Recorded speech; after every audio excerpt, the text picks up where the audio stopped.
Aloha. Hello. This list sucks. This list sucks. This list sucks. This list sucks. It sucks. What's up, Monday? It is a Monday again. 2 Mondays in a row. 2 Mondays in a row. Should we make this a thing? This is just the day the show's on now. It's on Mondays until it's not. Fuck Monday. Yeah. Well, that makes Monday. Mondays are usually, historically a day people don't look forward to because it's the first day they have to go to work. So we can make Mondays a little bit better. Is this the fucking Captain Obvious show? I don't know if you've heard. Monday is a day that most people don't look forward to. Have you heard about this? My Monday was great today, though. Yeah, mine was good too. I mean, it's no different to me. I Yeah. work on the weekends too, so it's all the same. Yeah, luckily All days are good. Luckily, I do not work on the weekends, but today's Monday was awesome. Went by super quick, and I was worried about it going by slow because of fish this weekend. I'm super excited. Yeah. Super duper. Mhm. Yeah. So, but it didn't, dude. It's It went by certainly super looming. fast. I know it's looming. It's looming on the horizon, and So Washington went back to mask mandates indoors everywhere today, which that's cool. It's an outdoor venue. So, what are you gonna do? Are you gonna mask up? At the venue, are you? I'm gonna take a mask. I mean, I'm definitely going to have one because we're going to have to go indoors. We're gonna have to go at indoors a places. bunch, and plus Yeah. we're fucking flying, dude. So we're gonna have masks anyway. Definitely going to have them. Yeah. And I'm hoping to not have to mask up at the concert. well, we're not gonna have to, but I wonder relative to Indiana, which Rust Belt America is fucking not West Coast America. I'm certainly not going to be like the only one not masking up, For sure. if everybody else is. Oh, yeah. Well, and I guess that's where I was going, right? Yeah. Because what I'm half curious about is if we get out there and unlike what it was like for the first part of this tour, if everybody out there is like, fuck you, like put a mask on, stupid. Yeah. And it'll be a shun situation. Because I'm like you, like I don't necessarily want to wear one. But at the same time, like I'm not going to be that guy that's like, freedom, brother. Right. Not at all. Yeah. We're not going to be anti-maskers, but there's also been quite a bit of, data showing that outdoor transmission is really not that big of a thing. So, And I mean, I like to think that we were good stewards of COVID concert going Big time. in Indiana, right? Yeah. Like we didn't really leave our collective. Like our collective stayed relatively tight knit for most of that weekend, and it was pretty easy there. We got Yeah. a much bigger crew going to this one, but all the better. Yeah. All the better. all the better. It'll Yep. be good. It'll I be agree. good. Okay, so since we had last Monday, and this is getting a little bit weird, we did have some really, really cool new music drop though since the There last was. episode. We had. Well, I'll start with the one that I listened to. Since you didn't listen to both of them, I'll start with the one that I listened to, and that was last Friday. Lorde released her third album. It's called Solar Power. Which is exciting because the last Lorde album was on this list. Yes, it was Melodrama. Melodrama. At 460, I think, if memory serves me correctly. But at any rate, listen to that one. I did a cold listen to Aaliyah, 1 in a Million, which that also came out on streaming last Friday. Haven't taken notes on that one yet, so you guys will just have to be patient. But how about this, JB? Let's commit to doing that Next show. Yeah, in the next show. That way we have a clean. That way we finish the 300s clean. Since that's kind of a big episode next time anyway. Yeah, that sounds Go good for to it. me. You do what you need No, to I'm do. just making sure that this cable is plugged into the wall all the way so we don't quickly lose power. Yeah, that could be terrible. At any rate, so last week, Lorde Solar Power came out, and I really dug it.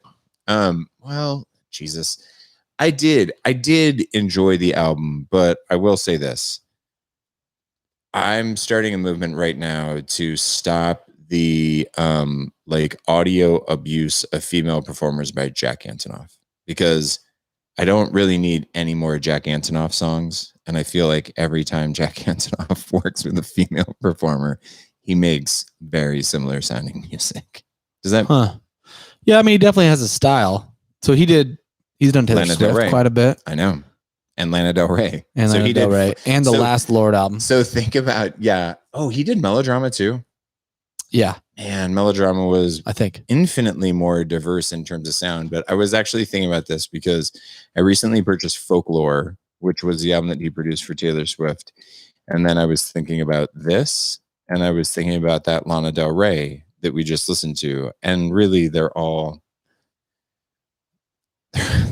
so similar in sound. And the women's voices are obviously different. They're somewhat unique. There's, I guess, a little bit of uniqueness that obviously a different performer would deliver to the songs, but Yeah, I don't know. It And I definitely just made me checked- feel a little bit fatigued for that type of.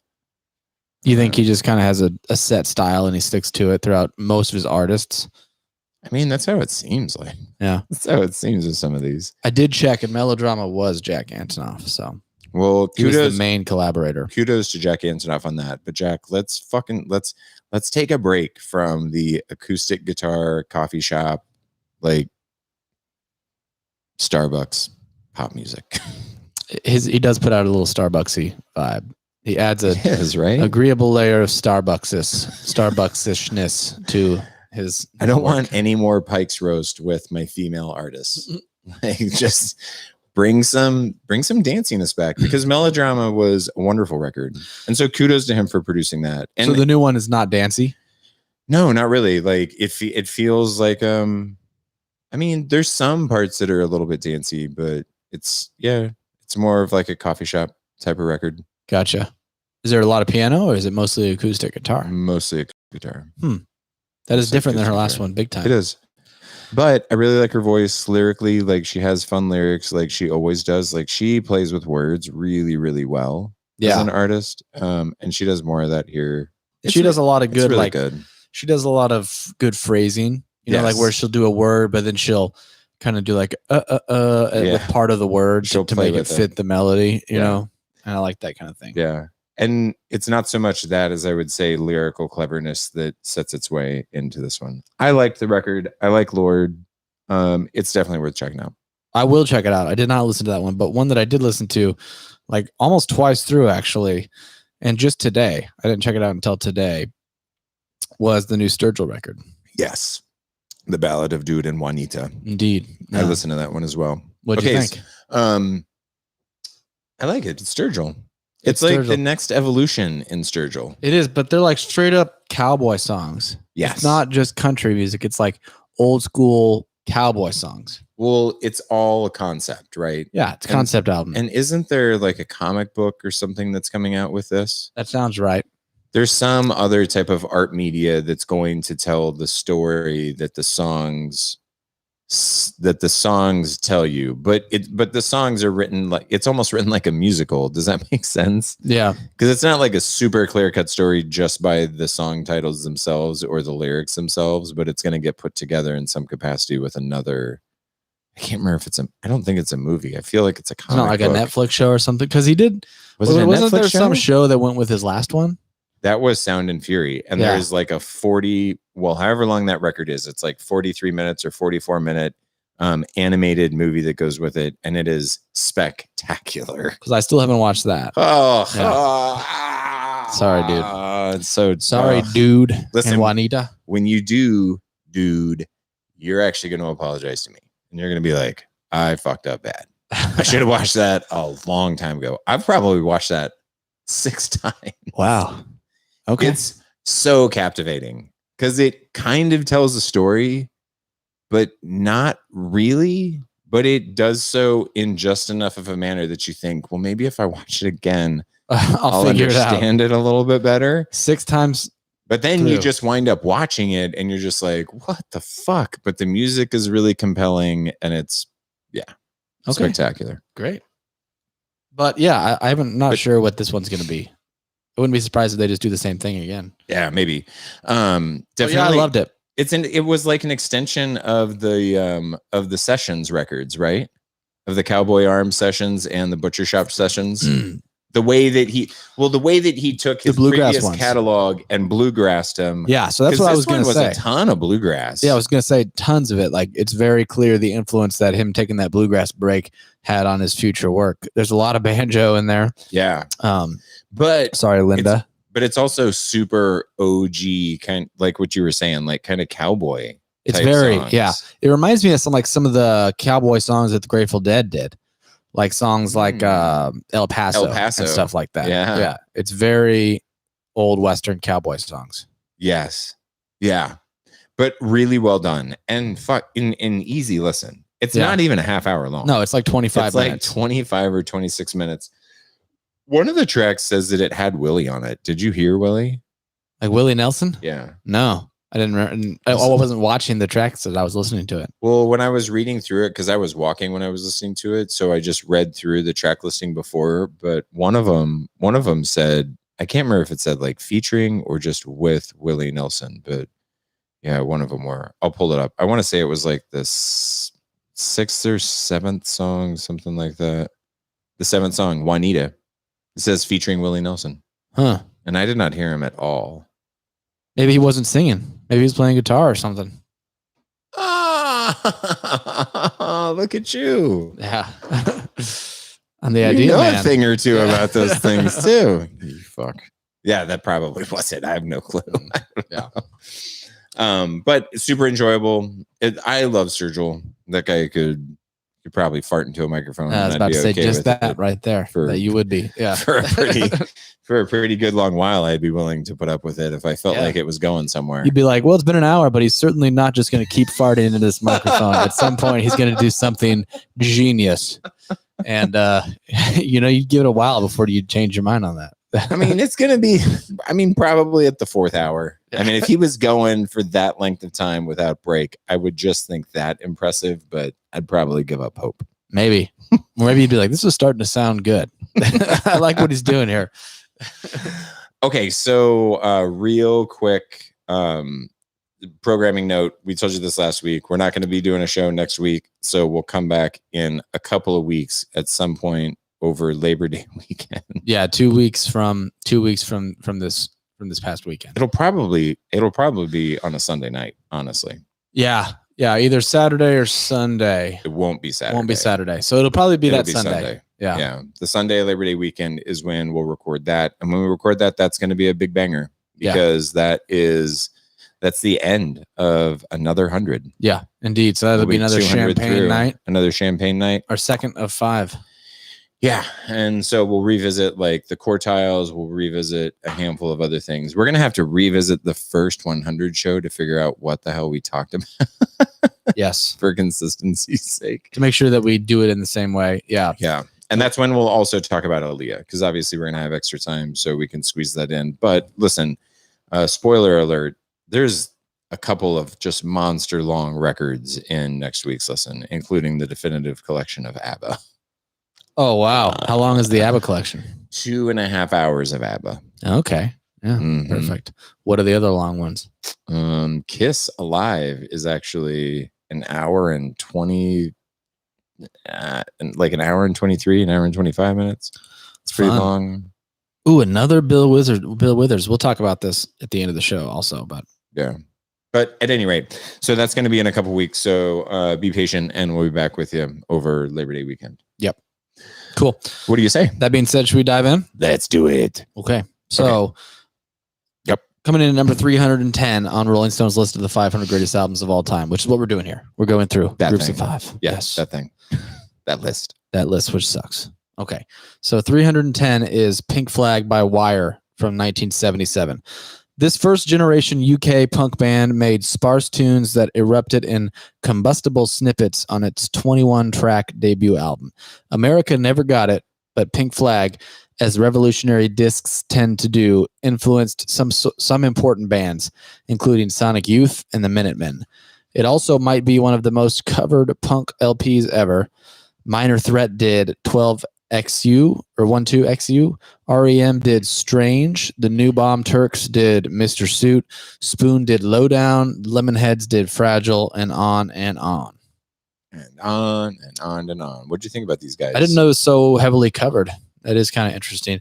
On my first listen through, honestly, I was pretty underwhelmed. To tell you the truth, I thought it was like super generic UK punk. Yeah. And on my second listen through, like there were a couple tunes that I definitely liked more and kind of started to sink in a little bit into my psyche a little bit, I guess. But I I'm not like crazy about it, but there's also nothing offensive to me about it at all. It's like a pretty solid punk album, but it didn't really stick out to me that much, to be fully honest. This has been my favorite punk album so far. Really? Yeah. Yeah. Interesting. I liked it because to me it wasn't boring and formulaic. There was like they were definitely trying to do different things with different tunes.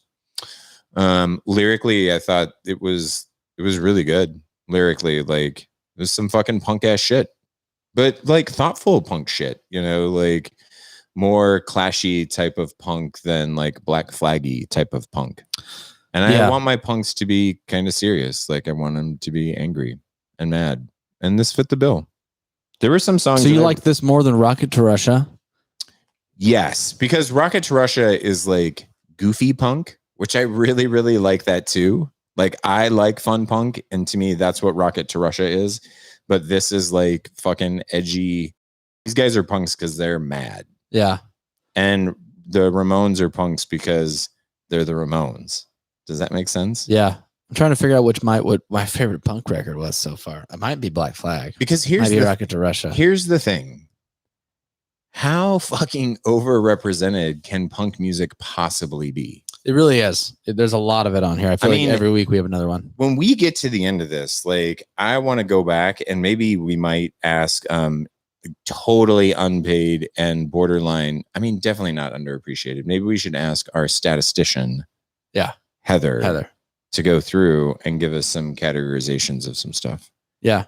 We might have to help her categorize it. Yeah, I'm sure she would enjoy doing it too. And I think that we would find just this ridiculous overrepresentation of punk and massive underrepresentation of anything before fucking 1950, right? And I'm specifically thinking about big band music because there is no big band music anywhere on this list. But they weren't releasing albums. No, but they dealt with that because they were releasing singles. They were releasing 45s. Yeah.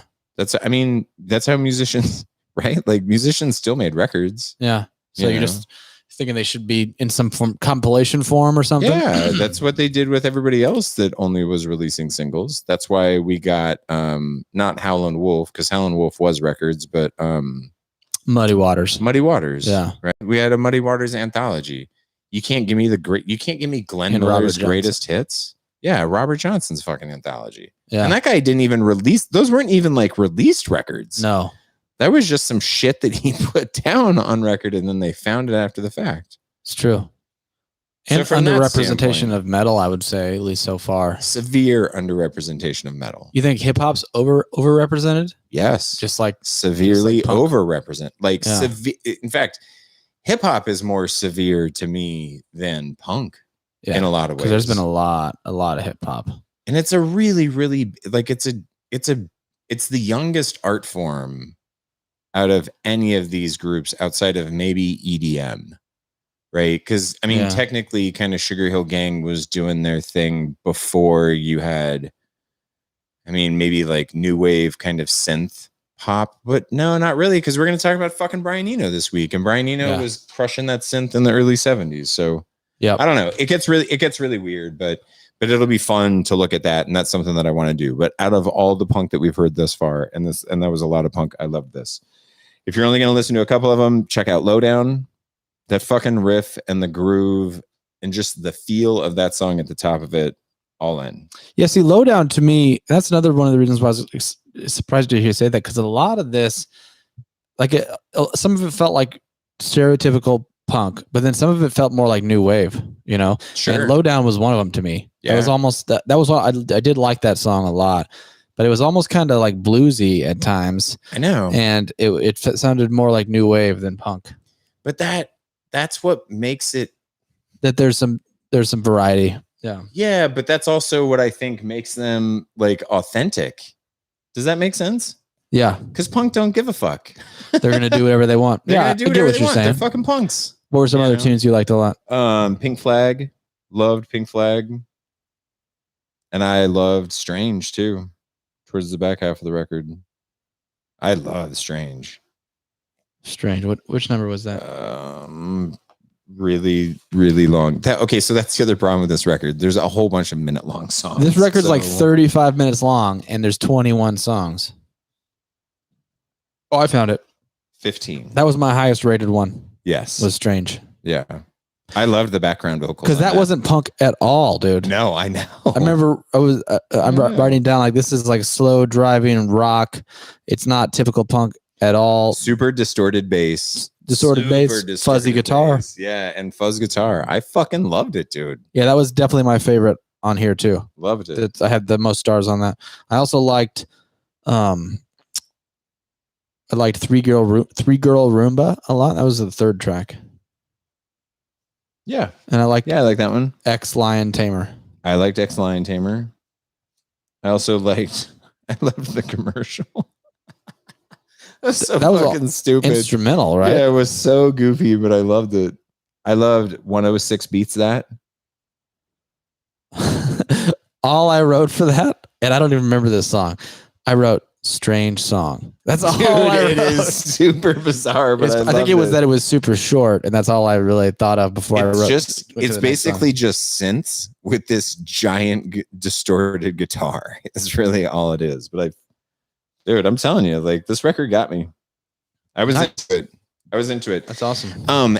The other reason why I liked it is just because the variety of people that could have been influenced by this is just innumerable. Yeah, because so of many ways. the variety of genres that's present. Because of the way that they bounce all over the place. Like so many different artists could have heard this and been like, wow, I need to do that. Well, another thing I liked about it is that so many of these songs are not even really songs. They're just like little ideas that they were just like, yep, fuck it, put it on there. Throw it on. Like Brazil, 41 seconds long. The one right after that, It's So Obvious, 53 seconds long. They're more like little sketches Yes. than they are fleshed out songs. So yeah, I get exactly what you're saying when you say just the punk attitude is very clear, comes across. Yeah. But it's like a really genuine, I really don't give a fuck about you type of, it's punk. Yeah. It's like super punk. I want to keep this on the list. I don't want to keep it here though. And honestly, there's a lot of punk that I'm going to get rid of. When we get to that point where we start kind of digging through some of these genres and everything, like there's going to be a lot of axes to fall for me. This would be one for me that based on just the content, I wouldn't care that much about leaving it on. But with all the influence that it obviously, and like I said, I didn't even really know that, but reading through the Rolling Stone description with all the influence that it had, I guess, on a lot of artists, I'm fine with it, but I would drop it down far. Yeah. Yeah. I would mean, too. low 500s, I would say. Low four, like high 400s. Yeah. Sorry. Yeah. I'd probably put it around 400. I'd like to see it drop about 100. Yeah. So. All right. Let's talk about number 309 from 1980, Joy Division's album Closer. Rolling Stone says, one of the most depressing albums ever made, with droning guitars and synthesizers, chilly bass lines, Stenorian vocals, and drums that sound as if they're steadily beating out the rhythm of doom. And that's not even considering the lyrics, which are about singer Ian Curtis's failing marriage and how he suffered from epilepsy. Curtis hanged himself on May 18th, 1980 at the age of 23. The rest of the band regrouped as New Order. On Closer, Joy Division fully earned their reputation as England's most harrowing punk band. So last week when we were talking about this, you said that you couldn't wait to talk about Joy Division because they weren't punk, right? I mean, I don't fucking hear an ounce of punk on this, really. Yeah. So what do you hear? Especially not juxtaposed with fucking Wire right next to it. No, to me, actually, what I hear more than anything is LCD Sound System. Joy Division. Yeah. Interesting. Like instrumentation, but a very kind of synthy, new wavy type of sound. Yeah. Yeah. LCD Sound System is a little more like EDM-y though, right? It is. And they're way more joyful.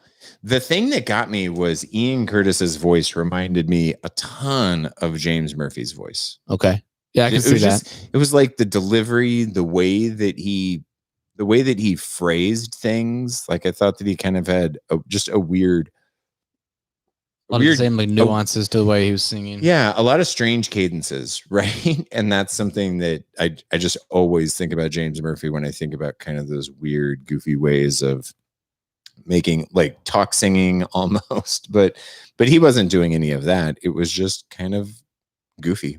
Well, you love LCD Sound System. I do. So did you love this? I didn't dislike it, but it's a very I think I would have to spend a lot of time with this record to really, really love it the way that people that love this record probably love it. I think so for sure, because there's not like a whole lot of, and there are a couple hooky things, but it's not like pop music at all. It's not going to reach out and grab you and make you want to go listen again. Be like, it's not formulaic really. It doesn't have a lot of those pop tricks is where I'm going at it. And I don't mean that in a bad way. It's not, I would not call this an accessible record. No, that's a better way of saying what I was trying to say. Yeah. But it's just not, dude. I think that it's worth it. Like, I think that if you spent time with it, I think you could appreciate it. Yeah. I mean, I liked it. Like if you look up Joy Division, they are described as gothic rock in addition to punk, which I think is a lot more apt of a description for them. I completely agree with that. Because it's very dark. I mean, it's like almost like a heroin record. You know what I mean? Yeah, and that's what it feels like. It's not lethargic, but in some ways, I don't know. It's a little sluggish. Yeah, it's fucking depressing. Like it's largely depressing. Yeah, like intentionally. Yes, yeah, that's what they were going for. I actually liked it. I'll say there are several songs I really liked. I liked the very first track, Atrocity Exhibition. I put 4 stars next to that. That was a fucking killer track. I put 3 on it, but I loved it. I mean, that was probably one of the few songs with an actual hook, which was like "This is the way to step inside," and I really liked that. Yep, I dug it. I dug it a lot. The bass line on that is fucking fantastic, and the drums were interesting on it. It was almost like tribal. Like almost droney. And I guess in that I can see like the LCD Sound System comparisons because it's almost trancy, a little bit of tranciness to it. You know, I wrote the word inventive on the drumming because it did feel that way. A Means to an End. I put 3 stars next to that. I like that song. Yeah, I like that one too. I really liked 24 Hours. Yep. That was the 3-star one for me too. That song was fantastic. The bass guitar did you notice that was pretty heavily affected? Yes. Like a really strong chorus pedal was in use on the bass. Yeah. I think that I may have wrote on here. No, I didn't. No. That one was almost like heavy metal at times. Mm-hmm. Yeah. I like that. I like Decades a lot, which was the last song. I gave that one a couple stars. I mean, I put at least 1 star next to everything. Like it's not bad. You know, Colony is metal as fuck. Like Colony is super, super metal to me. Yeah. Yeah. I wrote that one was like new wave, but darker and heavy metaler. Yeah. You know? That's probably an apt description though. Like I think that's a fair description for what they're doing. With Decades, like I wrote down, I was realizing the drums and the bass were like a highlight of the album for me, which I wasn't expecting at all with this band, you know. I was expecting like the songwriting and the vocals to be the highlight for me, but it really wasn't. I didn't expect to like his voice as much as I did. I actually liked his voice, but again, after reading enough about this and just like his suicide and everything else, I did not want to dive down into these lyrics. You know what I mean? I wasn't there. Yeah, you have to be in a kind of a weird mood to want to get into these. Yeah. Yeah. Because it's dark. But good. What do you think about it? What do you want to do with it? Do you think it's the only Joy Division on here, or do you think the first one's on here too? I almost think that the first one has to be on here. Yeah. I kind of want to wait to make my final decision until we hear that one. Are you familiar with that one? Not at all. Yeah, I wasn't familiar with this one. Me neither. This is kind of my first foray into Joy Division. Yeah. They're obviously, I mean, you hear about them all the time. I know. And I feel like I hear about them in terms of them influencing other bands a lot. I feel like I hear other artists mention them in interviews and things like that when they talk about like their beginnings and stuff. So, I mean, probably should be on here. Yeah. Would you only want to hear one? Or, See, or is that why you want to hear the other one? Yeah, first? because I don't want to say that because maybe they're both fantastic, you know? Yeah. And if the other one is anything like this, I would probably, well, if they're close, I might make the argument of no, fuck that, pick one. But I suspect that the first one is probably Much higher. Yeah. That's what my suspicion is. I like the record though. I'm kind of like you. I probably am not familiar enough with it to really say that this is horseshit or that it needs to fall or anything like that. So would you snag the vinyl? Yes, I would. Me too. Yeah. Yep. I'd pick this up on vinyl. I did not add it to my digital library though, because I don't know how frequently I would dive down this rabbit hole. No, I would spin this on vinyl though. Like, yeah, I would absolutely. spin it before I did dishes or something like that. Yeah. Like, it would have a fun feel. Spin it while you're like shooting up on the couch before you go do dishes. This is a good one for that. But for that kind of thing. But I'm not gonna like put it on while I'm at working out or something, you know. No, you're not gonna want to work out to this, bad dog. It's not gonna get you super pumped. But if you need some set break music for shooting up, this is your jam. Sometimes you got to take a break from the dishes and just shoot up. I guess. I don't know. All right. I can't wait. I'm so excited to talk about this next one. I am so excited because you're gonna eat all your previous words. Without further ado, 308 is Brian Eno. Mike's favorite artist. Right at second favorite. Roxy Music. Right. Here Come the Warm Jets is the album from 1974. The former Roxy Music keyboardist's first solo album pioneered a new kind of glammy art rock.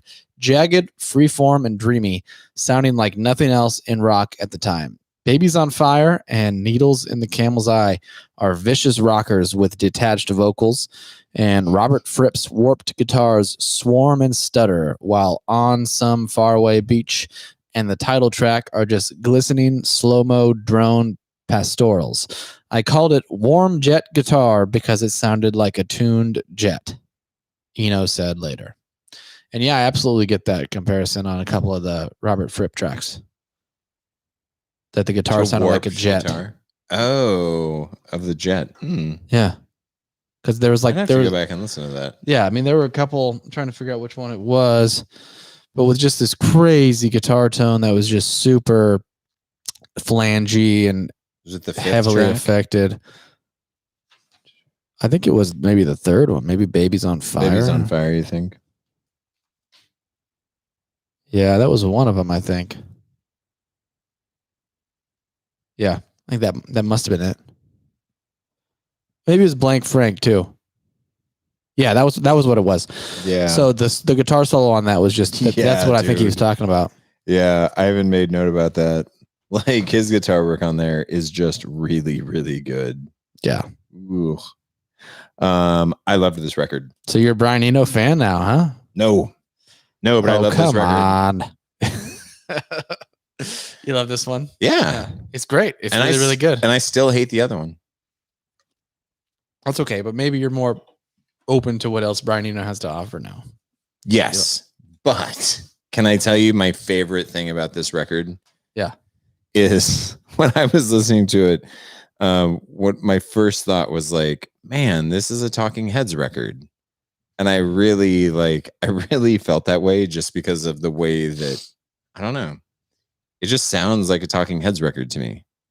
And then I was gonna troll you guys by saying, oh yeah, this is like Talking Heads, but with shittier musicians. Until I went out and looked at the personnel that was used in making this record. And I was like, oh man, Talking Heads are actually just more like Brian Eno with shittier musicians. So were there any specific songs that were like really, really screamed Talking Heads to you? Or just the whole thing? The whole thing gave me that vibe, but Needles in the Camel's Eye for sure.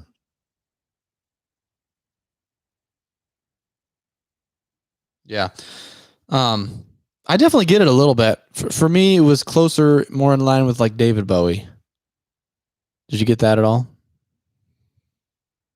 Maybe. And almost maybe just a little bit of like Elton John with some of like the glammier rocky tunes. But yeah, I mean, a lot of these, I even thought a lot of the vocals kind of sounded like David Bowie. Vocally, yes. Yeah, because nobody sounds like David Byrne. No. But the way that the songs are structured and the way that he mixes and mashes genres together, to me, is very Talking Heads. Yeah. I'm going to have to listen back with that in mind. Because I will listen to this one again. This was great. I will too. I loved it. And I would absolutely love to find this final. Yeah. I mean, 4 stars I gave to multiple songs. Needles in the Camel's Eye, Baby's on Fire, Driving Me Backwards. Like, I loved that song. That sounded so Beatlesy to me. Like, it was really, really cool though. I wrote that sounded like a Tim Burton soundtrack. Okay. I'll take that because there was like a spooky dissonant piano intro that kind of reminded me of that. Yeah. It I like that me one of too. almost like an Eleanor Rigby type of like folksy type of Beatles track. Does that make sense? Yes. Or like a Mr. Kite type Yeah. of sound, you know? And the vocals were really strange on that. Remember, I made Yes. several notes about that, like super weird and psychedelic, like almost Yeah. like one of them was reversed and then overlaid, but made much less prominent than the other one. It was, I don't know, man. There was some weird experimentation going on there, which is really cool because that's what Brian Eno is all about. Yeah. He's all about pushing the limits of what's possible in studio production, but not in an electronic way, in a more analog way, you know? Yes. The word that I would use with that song in particular is texture. Yeah, he's a textural pioneer. He created like these audio textures that were really, really fucking cool. Very ominous too. Yeah. But fun. Dead Things Don't, whatever they don't do, talk. Dead things don't talk. They never talk. Yes, they don't ever talk. Dug that one a lot. Yeah. Dug the bass on it. Bass was really cool on that. There were a lot of chromatic aspects to the chord progression on that one. I like that a lot. Yeah. And at the end, the very end of that, it's maybe like 30 seconds long. There's like this weird little synth breakdown at the very end that sounded like EDM to me. Yes. Did you think that at all? Yes, it was almost absolutely. industrial EDM, kind of 9 Inch Nailsy at the very end. And it was like 30 seconds long.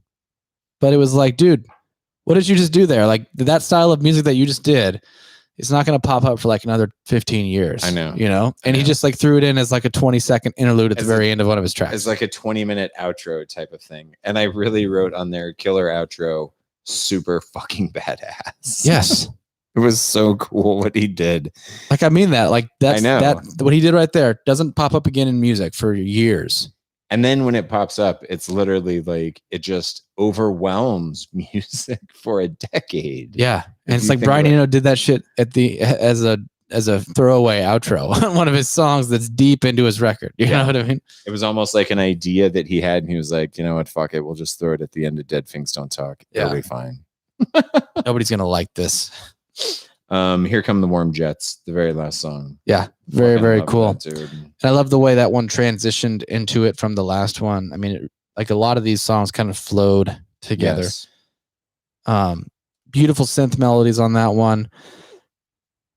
Weird disjointed drum sound. So like that one, it was like mostly synths at the beginning, and then Mhm. the drums kind of faded in. I don't know if you remember that. Yes. And it was almost like out of time at first, but then as Yes. it faded in, it got louder. It lined all It up. lined all up. Yeah.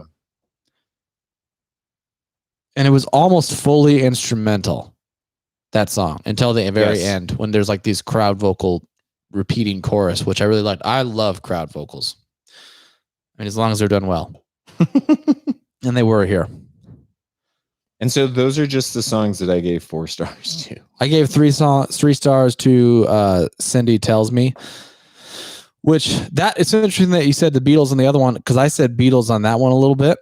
And it was weird because this sounded like a cross between like Motown and like space music, like space synth sounds, is what I kind of said about that.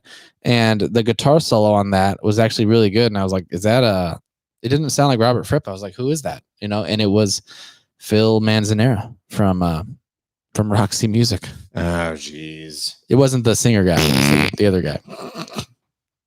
Fucking Roxy music. I put 2 stars next to that song.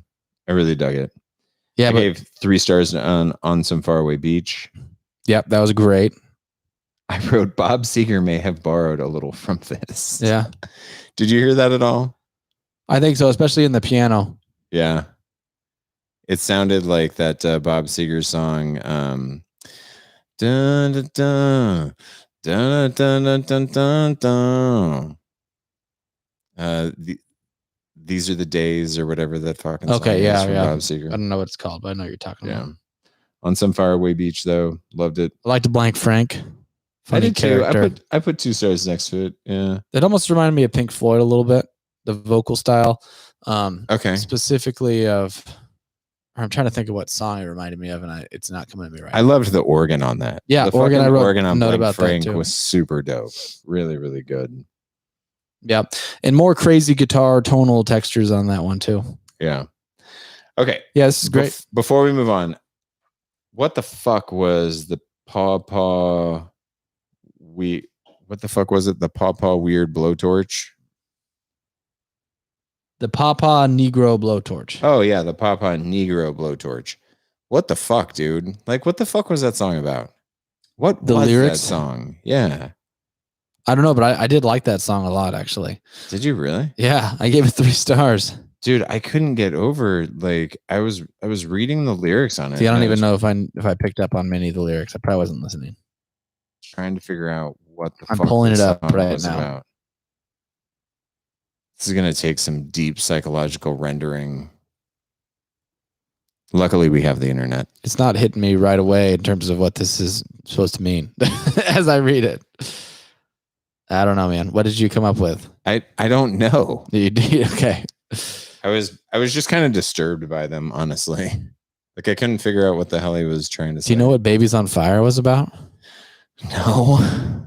It was literally about a photographer that was photographing a baby on fire, like a literal human baby that was burning. And then there was like a crowd of onlookers that was watching it. And that's it. Wow. Yeah, I was reading a note about it on Wikipedia, and I was like, okay. Fucking Brian Eno. Weird guy, ace. Yeah. So I'm pulling it up because I want to read it. So the song is a bizarre fantasy about a photography session involving a burning infant and unthinking, laughing onlookers. Is all it says.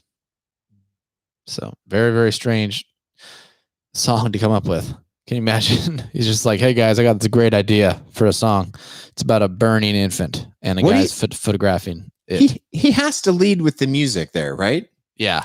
He's gonna be like, yo, I got it. You ready? Okay, this is what we're gonna do. And then they all hash it out and they're like, cool, you got some lyrics in mind? He's like, yeah, but you know what? Let's just cut this, and then you guys. I'll can record take them off, later. You and can I'll hear just- them. Yeah. I'll record them later. Because these people have been like, no, we're not going to be a part of that. Like, you want to make terrible. a song about what? Yeah. The fuck's wrong with you? It's almost like that had to be one of those songs that he wrote just by like singing random words that rhythmically fit with what was going on musically. And then he was like, I guess I'm writing a song about burning infants. Yeah. And then he looked, and that baby's on fire. God damn, that works. Do it. Yeah. He's like, yeah, that works. Let's take it. First take. Okay. Where do you want it? You want it this high? I'd probably move it up. You think higher? Yeah, I'd probably move it Wow. up. How many more Brian Eno records do we have though? Don't we still have 12 more or I think we only have 6 or 7 more. Oh, okay. I bet there's at least 1 or 2 more. There's probably 2 more, right? Has to be. I think there was 4 or 5 records from that dude on this list. I Really? encountered 2 of them. Was there? Okay. Yeah, we've come across 2. First one, Mike did not like at all. I didn't like it as that much either, but I didn't hate it as much as Mike did. I fucking hated it. Yeah. I didn't hate this though. In fact, I liked it. Like I said, I'm not moving it up. I'm not moving it up like top 100 or anything like that, but it probably deserves to be probably between 225 and 250 is what my guess would be. Yeah, I could see that. I'm cool with that. It's fantastic music. Very, very good. exceptionally well done, like really thought out, really well put together, and just it smashes. I'm absolutely gonna buy the vinyl, and I did add it to my digital library too, because this is one that I will put on. You know, I'll listen. Fuck yeah, I'll listen to it again Yeah, definitely.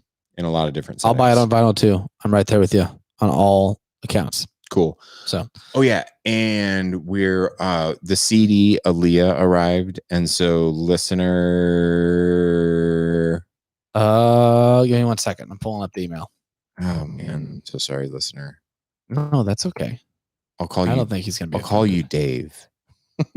I don't think his name is Dave. Is it Roger? It's Dan. It's Dan. I knew it started with a D. And he I'm did just send us joking. his address. Awesome. I'm not going to read it off on the podcast. No, we're not going to dox you, Dan, but we are going to send you that Aaliyah CD. Yes. And it's in really good shape. It came It from is. a Goodwill store. Apparently, Goodwill sells their goods on Amazon. Yeah. Which feels weird and kind of gross to me, but I mean, whatever. But we needed that CD. I needed that CD. At the So time. thank you, Amazon. Not And Amazon. Goodwill. Thank you, Amazon, but really thank you, Goodwill of Akron, Ohio.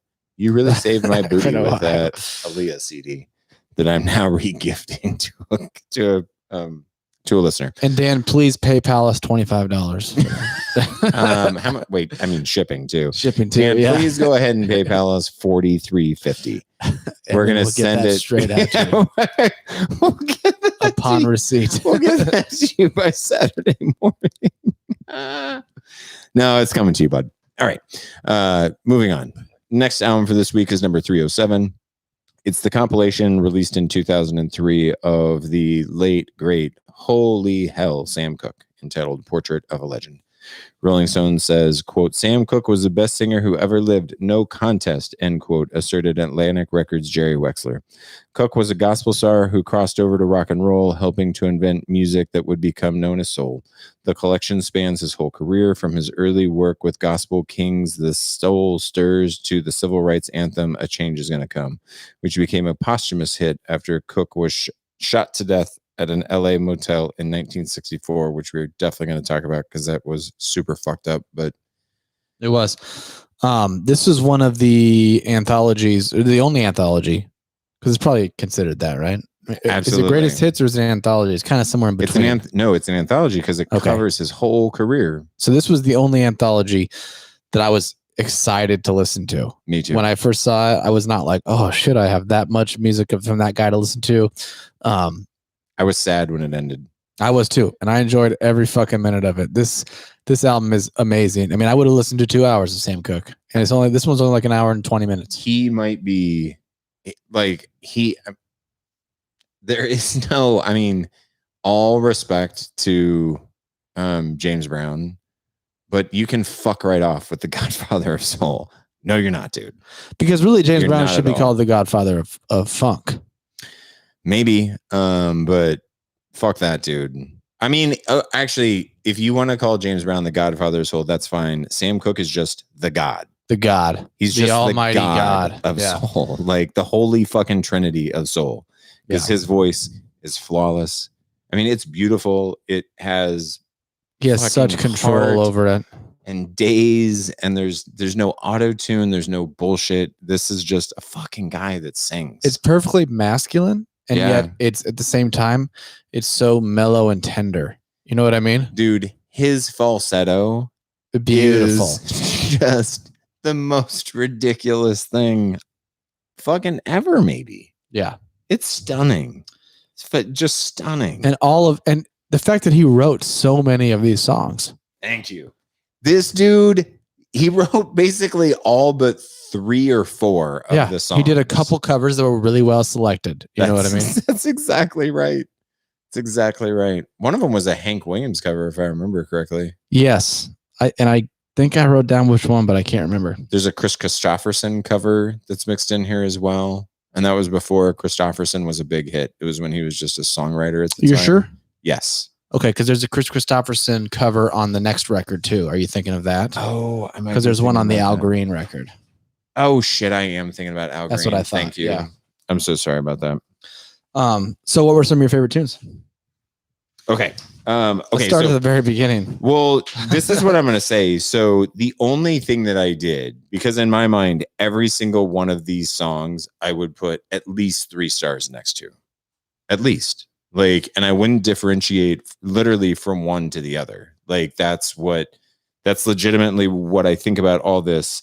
But what I did do is the songs that are just like, okay, this has to be up there and it would warrant more than 3 stars are Cupid.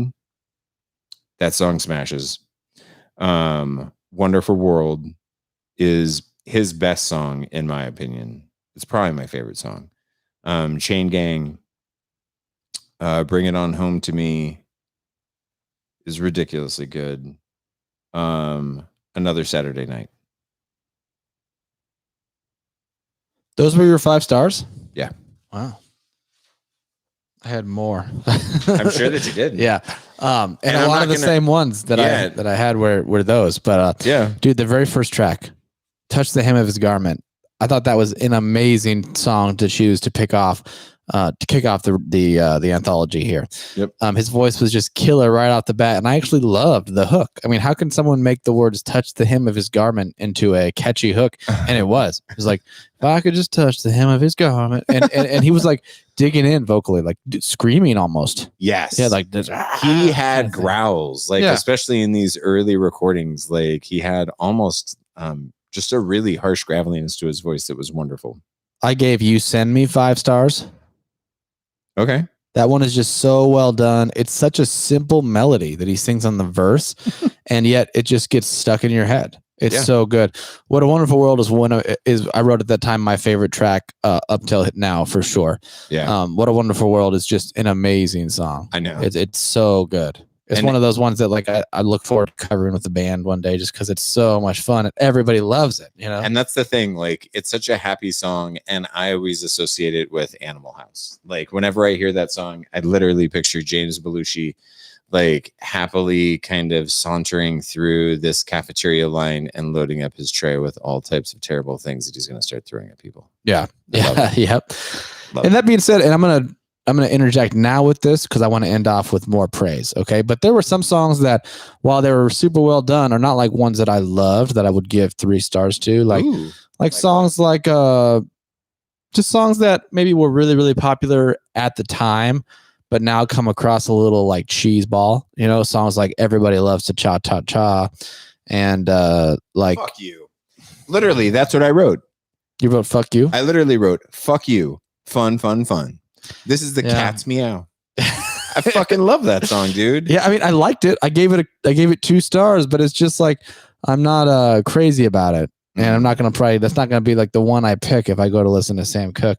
Yeah. Oh, come on now. that, Definitely like, not. No, yeah, that and But- Shake is it's good, but it's just like a basic little 12 bar. Yes. Um, And I'll give you that on Shake. But here's the thing: would you cut any of these from this collection? no, not at all. I'm just trying to have a little bit of contrast in what I say, so I'm not There all is- just Listen, heaping praise. fuck that. Because actually, where I want to go, where if you want to have an argument about this, like here's where we go with the argument.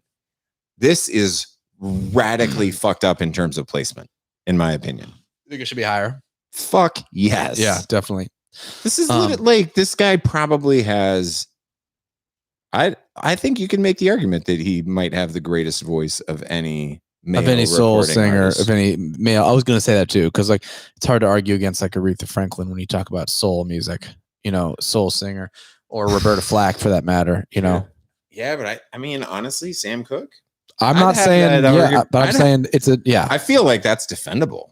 I feel is like you could defendable, defend the yeah. fuck out of that. Before we talk about placement, the couple other tunes that I'd love to talk about. Okay.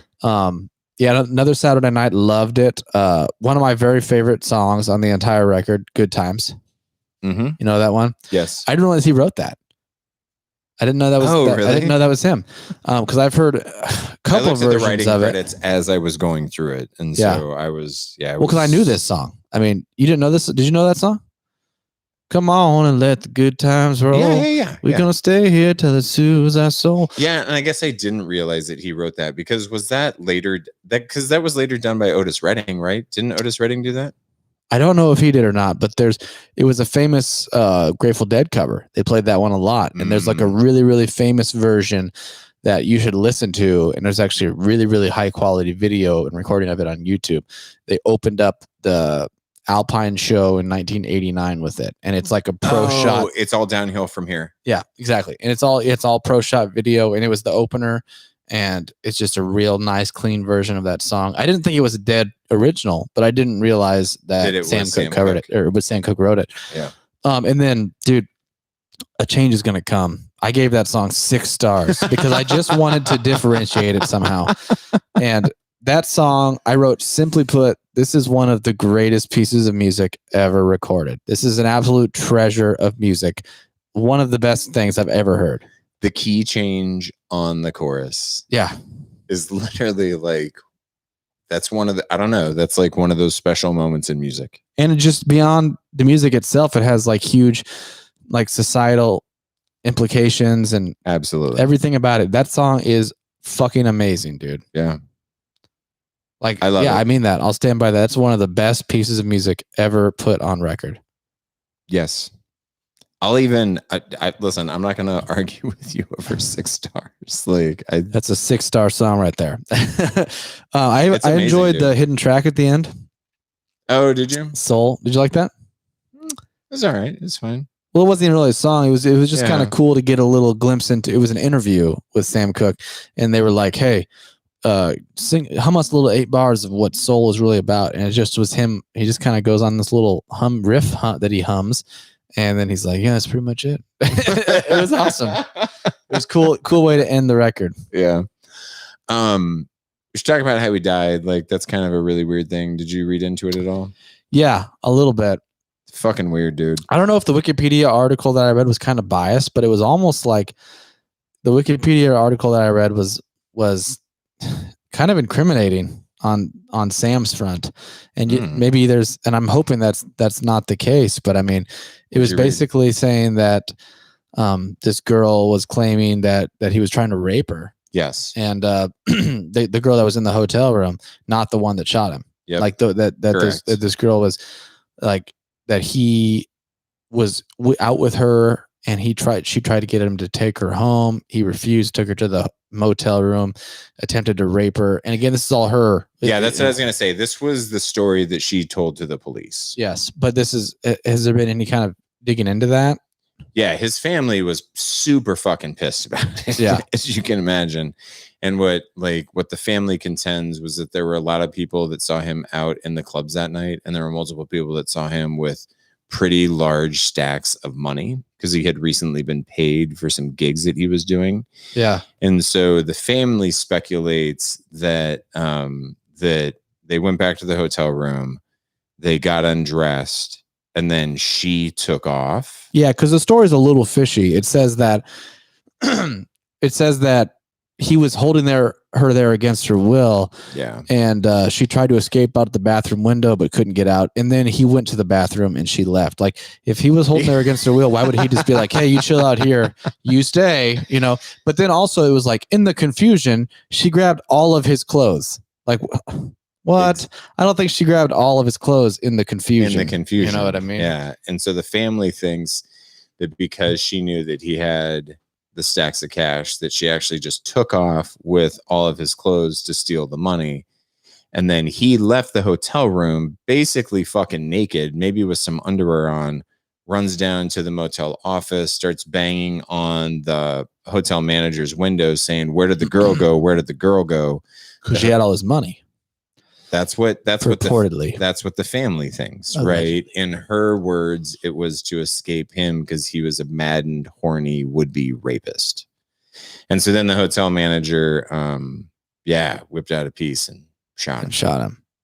Shot him in the gut. And he was literally like, his last words were literally, "I can't believe you just shot me, lady." Yeah. Yeah, lady. He said that he was confused. Like, he literally perplexed. Yeah, that he couldn't understand why he had just been shot. Yeah. And I mean, it probably makes sense because if he was a little bit fucked up and he just wanted to know where that chick took off to so that he could get his fucking money. Yeah. And then you getting shot. Yeah, I'd be fucking confused too. Yeah. I don't know. It's a weird one. It is a weird one. There's no way to tell. And it's super sad too. It is sad. So But rest in peace. because he was what 33. Very young. Yeah, Like that's the best way to say it. Yeah, he was super young. A soul cut way too short. Okay, so now can we talk about this? Yeah. Where would you put this? Do you like where it's at? You're in? You're out? No. Okay, where would you actually put this? Probably top 100. Now you're talking. How about you? Yeah. I don't know that I'm going to argue for top 50, but top 100. And I want it to be pretty fucking close to 50. Yeah. I really believe that he's probably the greatest male vocalist that we've ever had in this country. And I mean, how many genres has soul influenced, really? You know, or how much music? It's still a parallel genre today, but it's also kind of forked off into a million other kinds of genres. Yeah. I mean, or it's at least provided influence to all of those other spindly genres that roll down the soul branch of the musical tree. Yeah. I mean, it's seeped its way into hip hop, huge part of hip hop. It's in, there's numerous branches of soul these days. Yeah. I mean, it's in funk, it's in rock. And he was a prolific songwriter. He fucking Hugely wrote prolific. all of these songs. And he was also just majestic when it came to his fucking voice. Yeah. His voice it's heaven sent, man. It was really just unbelievable. Yeah. I can't believe that this is this low. Yeah. I'm glad that they did the anthology though. I think that this is the best way to do Sam Cooke. I think this is because did he have any albums? I don't think so. I mean, certainly not in the early 50s. He wouldn't have been releasing LPs, maybe by the 60s. But most of his shit, even back then, was done on 45s. They were still releasing a lot of his stuff over 45s. Yeah. So, but either way. So probably what I was getting at is probably no more Sam Cooke on this list. No, I can't fathom that we would get more Sam Cooke. Yeah. I don't know how we would. Yeah. Way too low for sure. We're in total agreement on there. Criminally so. I'd love to hear from someone that disagrees with that too. Yeah, because if you're disagreeing, we're going to call you liars and we're going to assume it's just because you don't have ears or you didn't bother to listen to this because it's that good. Right. That good. So go out and listen to it. And I'm going to have to find some type of record that I can actually buy of Sam Cooke. So they didn't do this on vinyl? I don't know if they did or not. If they did, I'd love to find it. This would be Mars a sweet Music. one for them to do a re-release for Record Store Day. Record Store Day. Fuck yeah. I would buy it.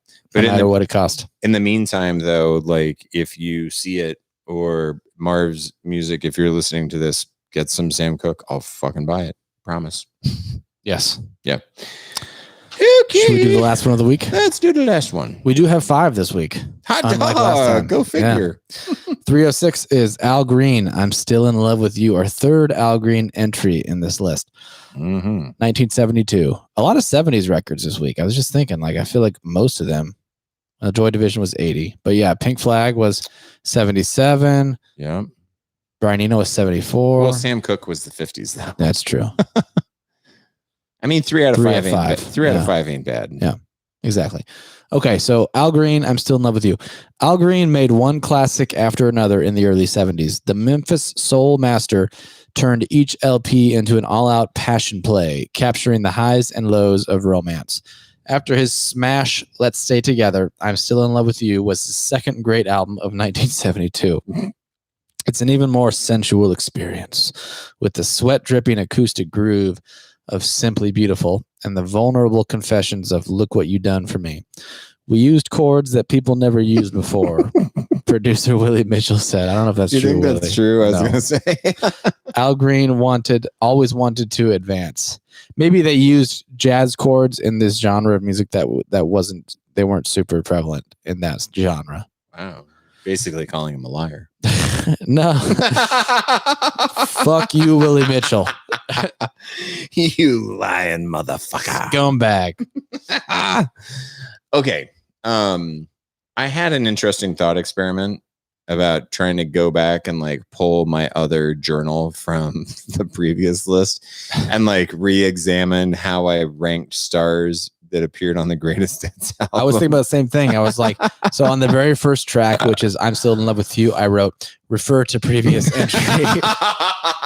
But then did you refer to it? No. So I didn't look. So and that's what I was thinking. We're gonna get canceled after people go listen. They're gonna go back they don't and match listen. up and we're inconsistent. They're like, you guys are liars. You hated that song. You hated that song last time, now you love it, or vice versa. Yeah, I'm Dead Horse, right? Like Al Green fucking greatest hits has at least 4 of these songs appeared on that greatest hits, I would think. Yeah. Maybe not 4, maybe it was only 3. Well, it's silly because we had another Al Green album. Let's Stay Together. Yeah, and that had a lot. It's almost like they took the greatest hits, had half of one of these and half of the other, and that's what they made the greatest hits of, you know. Okay. With fresh ears on new Mr. Green, Love and Happiness is totally ridiculous. In a good way? Yeah. Yeah. 5-star for me. Spectacular. I mean, you can't beat it. I'm Still in Love with You is wonderful. It's great. He came out of the gate swinging. Simply beautiful. Good track. What'd you think about that? How many stars did you put that one? I gave it 2. That's exactly what I did. That was like a nice little breather in the middle of the record. It's like mostly acoustic guitar. Yep. Like really mellow, Super laid back, gentle. quiet, gentle. Yeah. Yes. I wrote Al Green's voice and mellow, soulful jazz guitar are a match made in heaven. Absolutely. What's not a match made in heaven? Roy Orbison covers for Al Green. Really? Go ahead and leave those off. I thought it was good. I mean, I thought it was a bold choice. I like the fact that he does these covers he picks. He doesn't just pick what you expect him to cover, because he covered a couple of songs in the last one too. Yes. And listen, I get where you're going with him. You want to reward him for taking chances. I just want him to do what he does really well. Yeah. I totally get what you're saying, but for me at least, on the Pretty Woman, he made it his own enough that like if you would have told me it was, if I didn't know the other version, I'd be like, yeah, that's a good Al Green song. I loved the way that he adapted the bridge of that song. Yeah. A lot. And the background vocals on that were really, really solid. For sure. I just didn't like the choice. I get it. However, for the Good Times, the Christopherson cover that he did after that, I really liked that one. Yeah, and I wasn't super familiar with the original.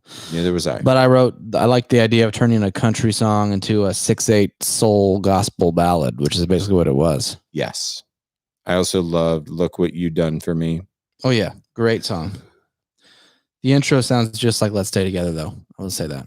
Yes. It almost like, I was like, oh, wait, I didn't realize this song was on this album. Well, and like those 3 albums that he did kind of all back to back, like Let's Stay Together, I'm Still in Love with You. And then, God, oh, dude, I can see the album cover. It's like his face super young. Like all 3 of those albums, the sound of all of them is really, really, it's super similar. Like the organ sound that they use, the guitar tone that's in there, the bass, like they all sound super similar.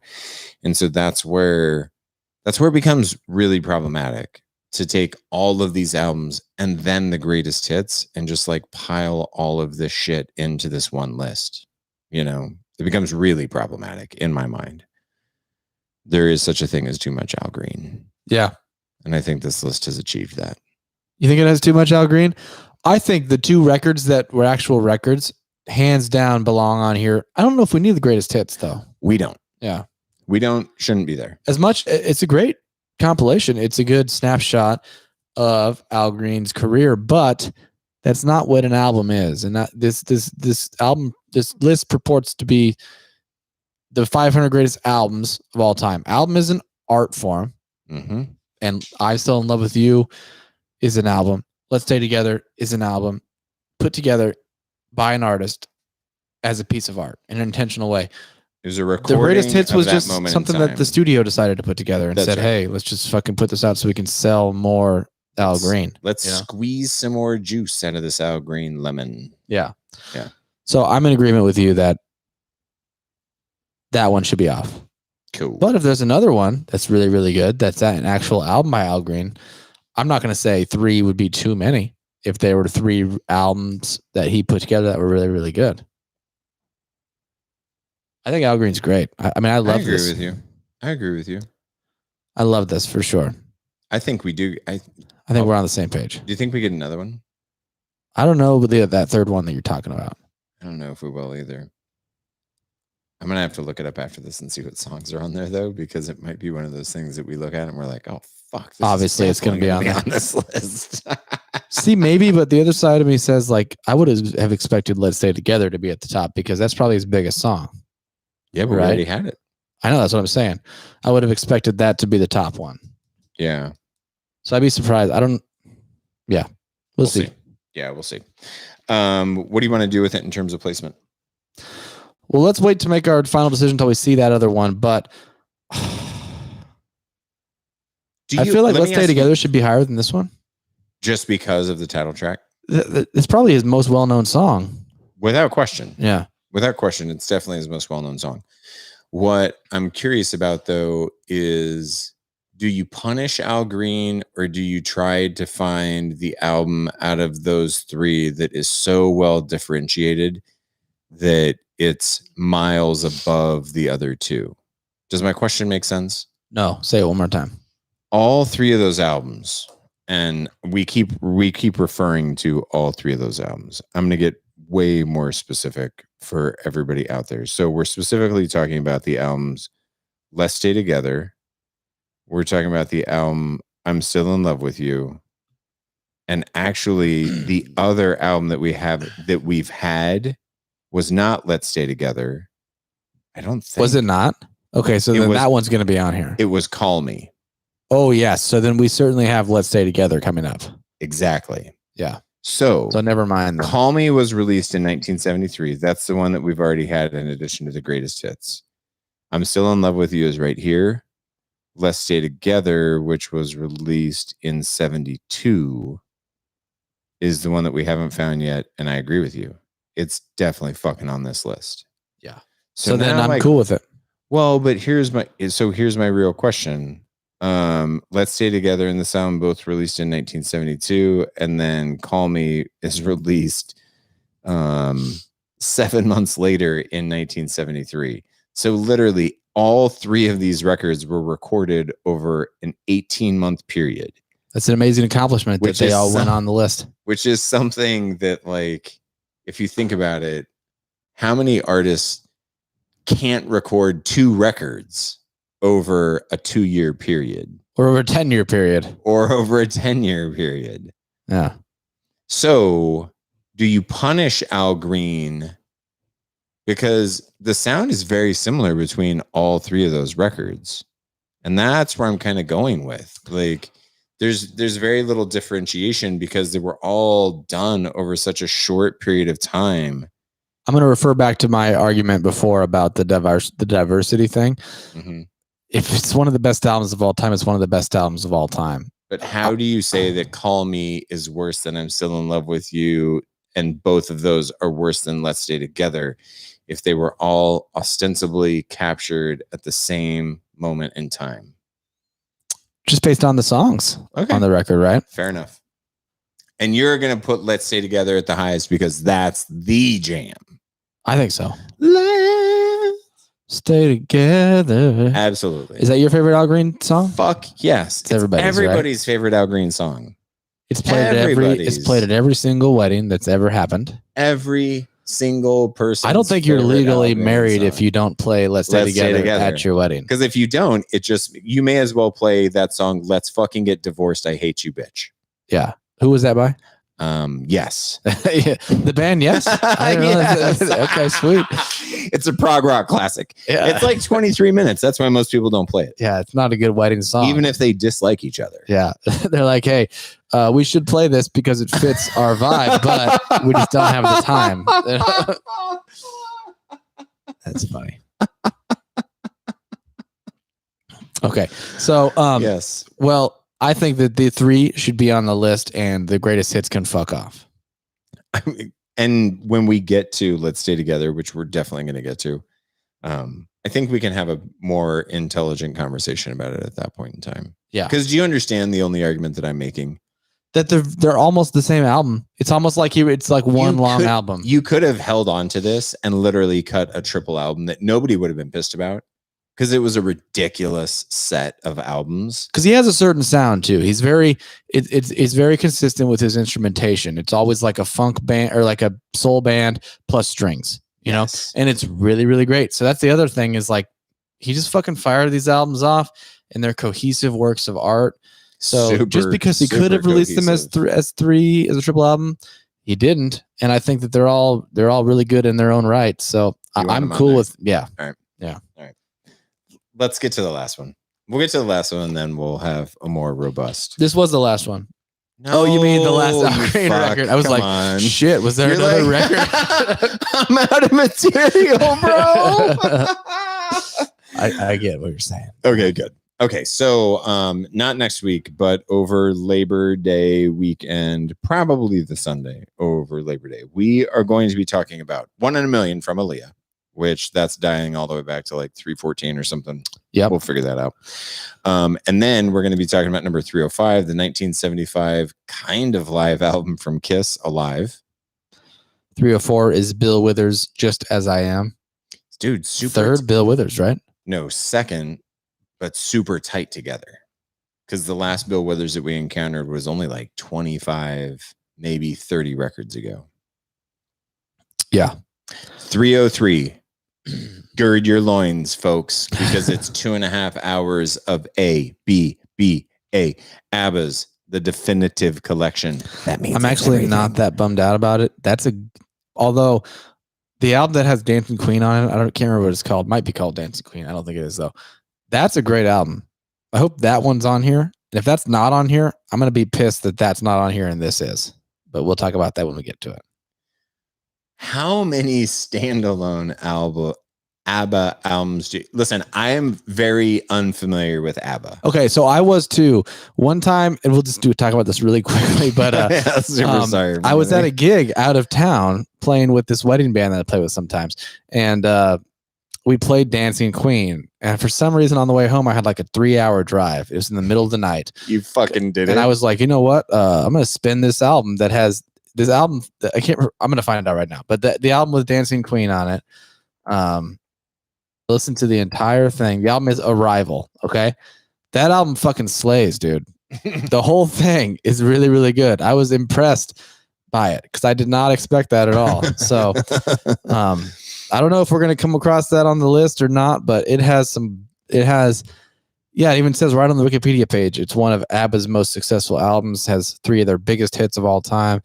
I'm going to be pissed if that's not on here, but this anthology is. I love watching you get passionate about ABBA. A lot. Okay. 302. Go. Neil Young, Tonight's the Night from 1975. I did a cold listen on that one this morning. Did you? Have you listened to it yet? No. Can't wait to talk about it. I bet I know some of it. The last of the 300s. The very last one that we're going to talk about. 1973. The first release from the New York Dolls. Self-titled. New York Dolls. I don't know. That'll be a weird one. I don't know them at all. I know they're punk, though. You want some more punk? Yeah, we're going to get it. That's a good thing. New York Dolls. And we're only at 300. And we've only had one Clash album. So, are we going to call the Clash punk? Yeah, that's what they are at their core. But they're also reggae and a variety of other things. Yeah. And ska and fucking electronica, new wave. Yeah. They're just super clashy. Okay. Well, listen. Clashes. They're clashes. Yeah. All right, everybody. So that's the show. We'll see you in a handful of days. Yes, we will. We'll see you guys in 2 weeks. Cheers, everybody. Bye-bye. Thanks for tuning in. Bye-bye. This list sucks. This list sucks. This list sucks. This list sucks. It sucks.